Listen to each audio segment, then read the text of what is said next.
नमस्कार मित्रांनो, विविध माहिती संग्रह चॅनलमध्ये आपले स्वागत आहे. आज आपण महाराष्ट्र लोकसभा निवडणूक निकाल 2024मधील काँग्रेस पक्षाचे निवडून आलेले खासदार कोणते आहेत ते पाहणार आहोत. काँग्रेस पक्षाचे निवडून आलेले खासदार एकूण 13 आहेत.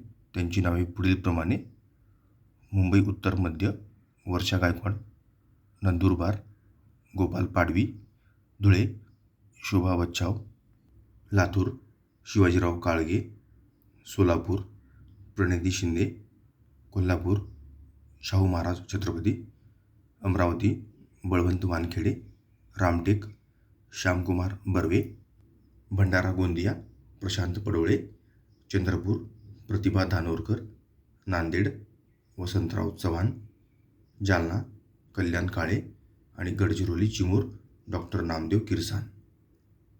धन्यवाद मित्रांनो, संपूर्ण व्हिडिओ पाहिला त्याबद्दल. व्हिडिओ आवडला असेल तर लाईक, शेअर आणि सबस्क्राईब करा.